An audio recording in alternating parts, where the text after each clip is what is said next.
사도 바울을 비방하는 사람들이 굉장히 많았던 모양입니다. 실제로 그랬습니다. 사도 바울을 비방하는 사람들 중에는 많은 사람들이 사도가 아니다 이런 비방을 많이 했습니다. 그래서 사도 바울이 자기의 사도권을 변명하는 것들이 여러 군데 나옵니다. 사도 바울이 참 힘들었을 것 같아요.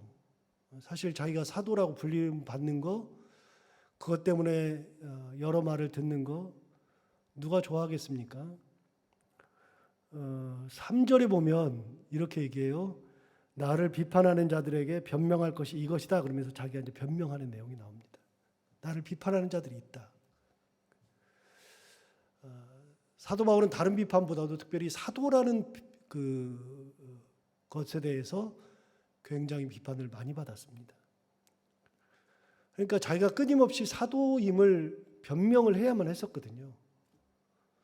그래서 이제 그 사도에 대한 변명을 여기저기에서 했는데 그 중에 하나가 이제 오늘 본문입니다.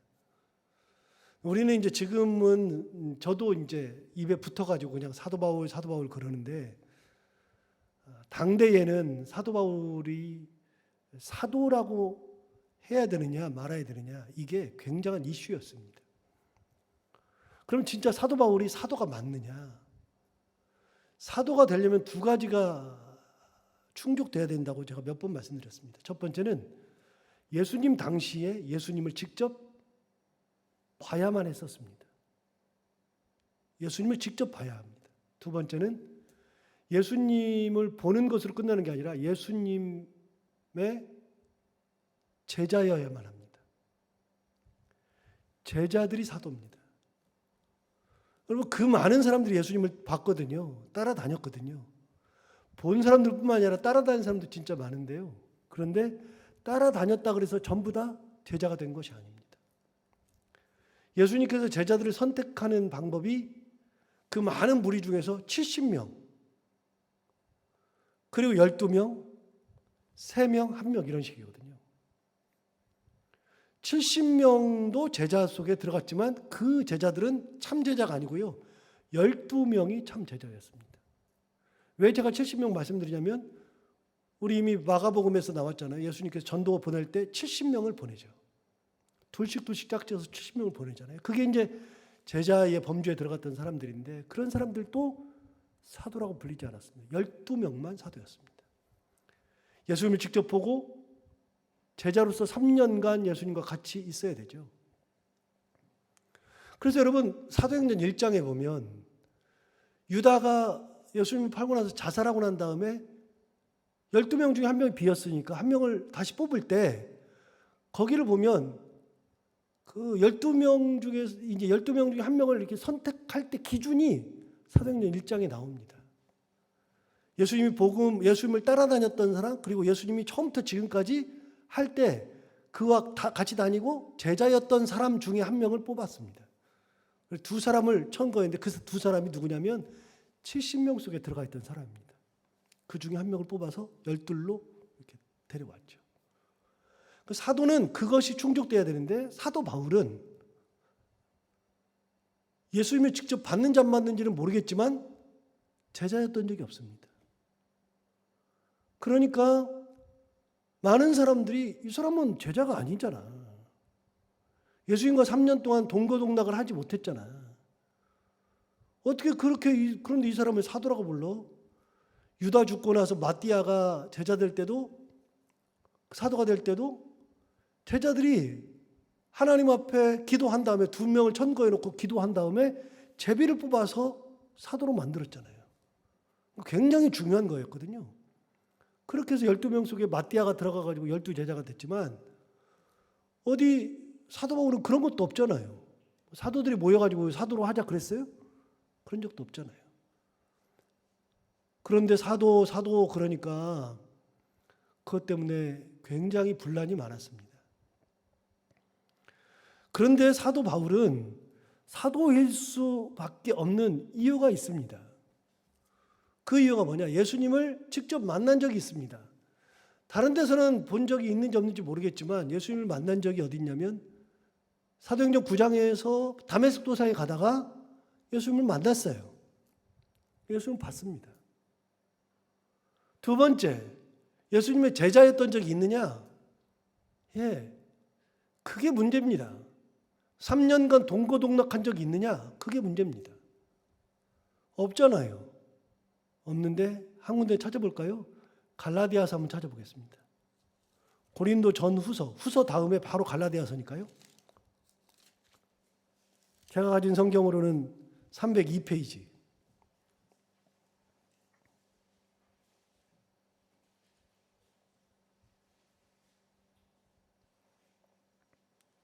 (1장) 1장에 보시면 1장 11절부터 보시면 이제 그 얘기가 쭉 나오는데요. 1장 11절부터 보시기 전에 11절 위에 제목을 한번 보세요. 예, 제목에 보면 뭐라고 되어 있냐면 바울이 사도가 된 내력이라고 되어 있습니다. 그러니까 바울이 어떻게 사도가 되었는지를 쓴 겁니다. 어떻게 해서 사도가 되었느냐? 쭉 그냥 넘어가고요. 그게 이제 예를 들어서 이제 13절에 보면 내가 이전에 유대교에 있을 때 행한 일을 너희가 들었거니와 하나님의 교회를 심히 박해하여 모혈하고 내가 내 동족 중 여러 연갑자보다 유대교를 지나치게 믿어 내 조상의 전통에 더욱 열심히 있었으나 그런 얘기를 쭉 해요.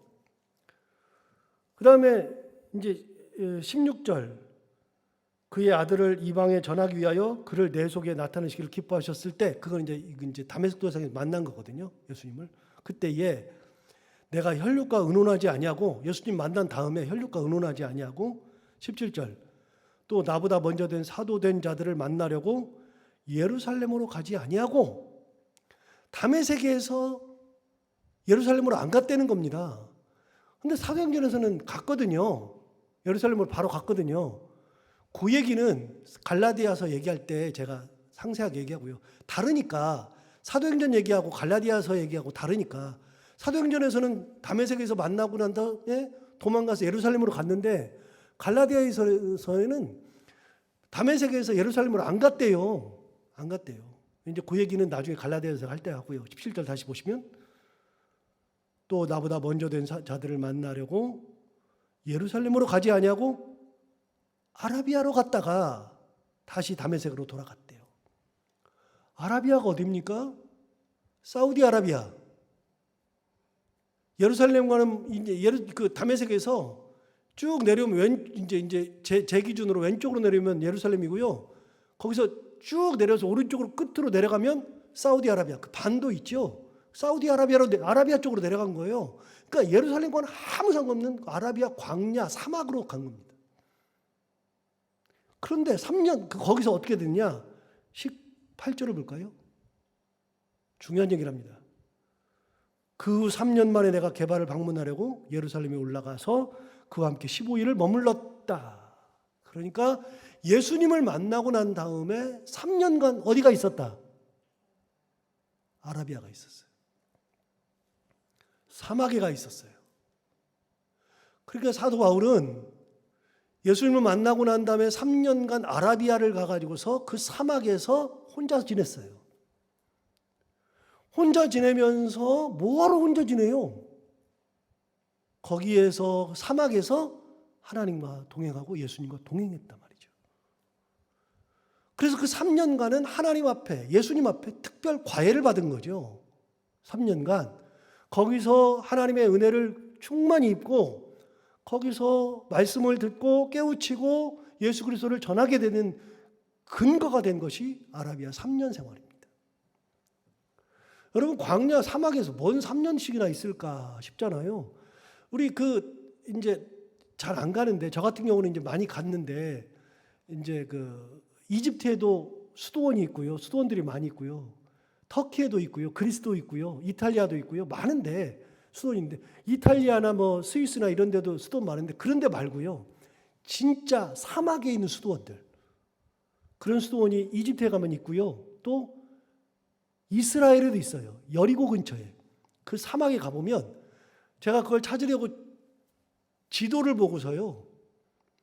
그냥 차를 타고 여리고에서 거기서 계속 들어가가지고 결국 찾아서 들어가는데 차를 타고서 한 40분을 갔다가 거기서 차를 대놓고 다시 걸어서 30분을 이렇게 길로 사막은 아니고 광약길로 가가지고 가니까 산 이렇게 있는데 산 밑에 수도원이 딱 있는데 거길 딱 보는데 야 이런 곳에다가 수도원을 짓는구나. 거기서 수도사들이 뭐 해요? 수도사들이 뭐 해요? 진짜 단순합니다. 그 얘기는 이제 시간이 많이 가니까 할 수가 없고요. 그 수도사들이 거기에서 평생을 예수님과 동행하는 수도사들이 살아요. 그래서 수도원 중에서는요, 2개가 있는데 그 중에 하나는요, 이 개방수도원이 있어요. 개방수도원. 개방수도원은요, 수도사들이 들어왔다 나갔다 들어왔다 다 해요. 근데 수도원 중에서는요, 봉쇄수도원이라고 있어요. 봉쇄수도원. 이 봉쇄수도원은 아예 딱 들어가면 죽어서 나오는 데가 봉쇄수도원이에요. 거기서 뭐 할까요? 수도원이라 그래봐야 크지도 않아요. 얼마 크지도 않아요. 거기 들어가가지고 그냥 평생을 사는 거예요. 봉쇄수도원. 답답하죠.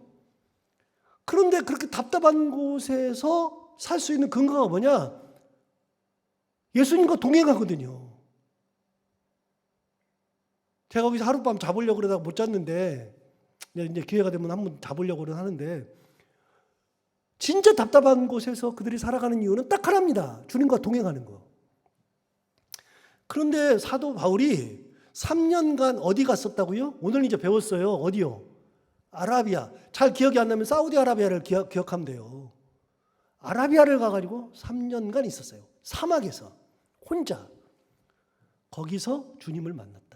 거기서 주님과 동행했다. 주님의 제자였었다. 그래서 사도 바울은 스스로가 자기가 사도라고 생각했어요. 그 사람들의 그 사도와는 다를지 몰라도 나도 사도다. 나는 특별하게 예수님에게 과외를 받았다. 그렇지만 사람들이 이해를 안 해주는 거예요. 이해를. 자, 오늘 본문으로 돌아가서 그래서 이제 사도된 이야기를 계속 하는 거잖아요. 1절에 내가 자유인이 아니냐? 사도가 아니냐? 내가 사도가 아니더냐? 사람들이 날 보고 사도가 아니라 그러는데 내가 사도가 아니냐? 자, 1절 다시요. 내가 자유인이 아니냐? 사도가 아니냐? 예수 우리 주를 보지 못하였느냐? 못 봤어요? 봤잖아요. 우리 주를 보지 못하였느냐? 나도 봤다. 그 말입니다. 주 안에서 행한 나의 일이 너희가 아니냐? 2절. 다른 사람에게는 내가 사도가 아닐지라도 다른 사람들은 내가 뭐 사도니 아니니 무슨 말을 많이 할지라도 그런 말이죠. 다른 사람들은 뭐라고 말할지 몰라도 다른 사람들에게는 내가 사도가 아닐지라도 너희에게는 사도이니 나의 사도됨을 주 안에서 인친 것이 너희라. 너희들한테는 내가 사도일 수밖에 없는 게 내가 사도로서 너희한테 가서 사도로서 사역을 했다. 너희들이 내 사도의 표시다. 너희가 나의 복음을 듣고 내가 전한 예수 그리스도를 듣고 너희가 구원을 받은 자가 되었으니 너희들이 내 사도의 증표다. 그 말입니다. 나는 사도로 너희들에게 갔었다. 3절 나를 비판하는 자들에게 변명할 것이 이것이다. 나한테 사도 아니라고 얘기하는 사람들에게 내가 변명할 거다. 그럼 이제 변명합니다. 4절 우리가 먹고 마실 권리가 없겠느냐. 나도 사도니까 먹고 마실 수 있다. 마음껏 먹고 마실 수 있다. 두 번째 5절 우리가 다른 사도들과 주의 형제들과 게바와 같이 믿음의 자녀 된 아내를 데리고 다닐 권리가 없겠느냐. 야, 사도들이 여기서 이제 우리가 이제 알 수 있는 게 하나 있어요. 당시에 사도들이 결혼했다 안 했다? 했어요.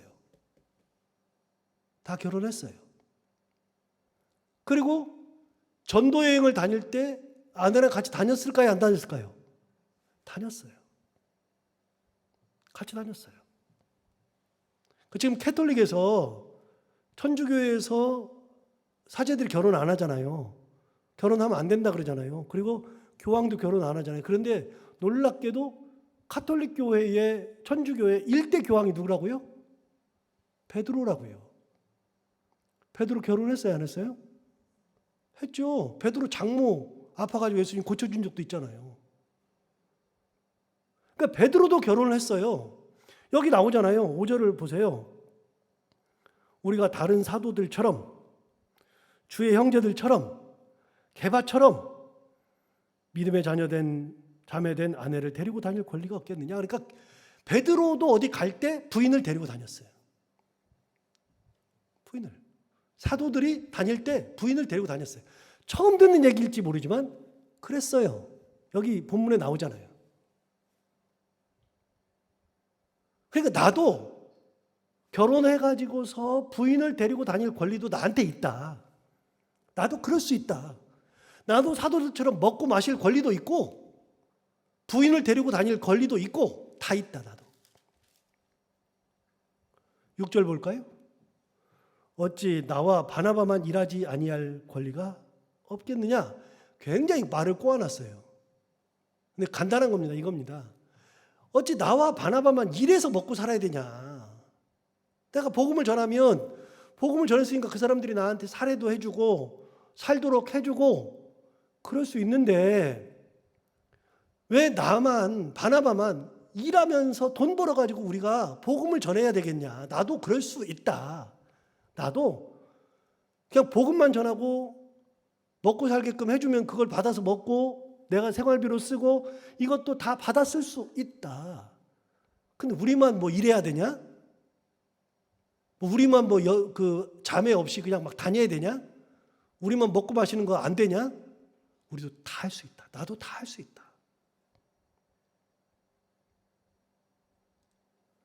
7절 누가 자기 비용으로 군복무를 하겠느냐? 누가 포도를 심고 그 열매를 먹지 않겠느냐? 누가 양떼를 기르고 그 양떼의 젖을 먹지 않겠느냐? 자, 포도를 길렀어요. 그럼 포도를 따먹을 수 있잖아요. 양을 쳤어요. 그럼 양의 젖을 먹을 수 있잖아요. 그런데 나는 너희들을 다 길러놨어요. 너희들이 포도고 너희들이 양떼니까 너희들이 나한테 먹을 것을 줘도 괜찮아요. 사도함을 받은 적이 없잖아요. 내가 그럴 권리가 없니? 나 다 할 수 있다. 자매를 데리고 다닐 수 있다. 먹고 마실 수 있다. 나도 권리가 다 있다. 8절 내가 사람의 예대로 이것을 말하느냐? 율법도 이것을 말하지 아니하느냐? 그러면서 내가 이렇게 권리가 있는데 내가 지금 안 하고 있지만 사실은 권리가 있다. 이게 내가 사람의 말로 하는 게 아니라 율법도 그걸 말하더라. 율법이 뭐라고 하나 볼까요? 9절 모세 율법에 곡식을 밟아 떠는 소에게 망을 씌우지 말라 기록하였으니 하나님께서 어찌 소들을 위하여 염려하심이냐. 이게 무슨 말이냐면요. 곡식을 밟아 떠는 소에게 망을 씌우지 말래요. 그러니까 곡식을 밟아서 떨면 곡식을 먹으려고 그러잖아요. 그런데 그 소에다가 망을 딱 씌우면 못 먹죠. 이렇게 딱 씌우면 못 먹게 하는 거잖아요. 그러지 말라 그랬어요. 왜요? 얘도 먹어야 되지. 소도 먹어야죠. 그런데 소를 위해서 하나님이 이 말씀을 하신 게 아니더라. 누구를 위해서 하는 말이냐? 10절 보세요. 소를 위해서 망 씌우지 소를 살리기 위해서 그러는 게 아니라 우리를 위하여 말씀하시니 아니냐. 우리가 소를 먹으니까 내 소, 내가 소를 잘 먹여서 양떼를 하듯이 소를 먹여서 그 소를 살찌워서 내가 먹는 거잖아요. 사람이 먹는 거니까. 그 소가 먹게 놔둬라.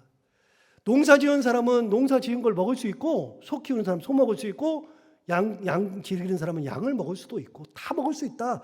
자기 권리다. 성경에 나오는 얘기다. 율법에 나오는 얘기다. 자, 11절 보세요.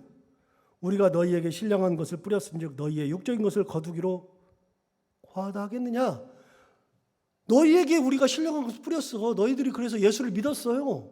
그러니까 너희들이 예수를 믿었으니 우리에게 먹고 살 것을 주는 거, 살해를 하는 거 당연한 거 아니냐? 성경에도 얘기한 거다. 사도로서 내가 받을 수 있다. 다 할 수 있다.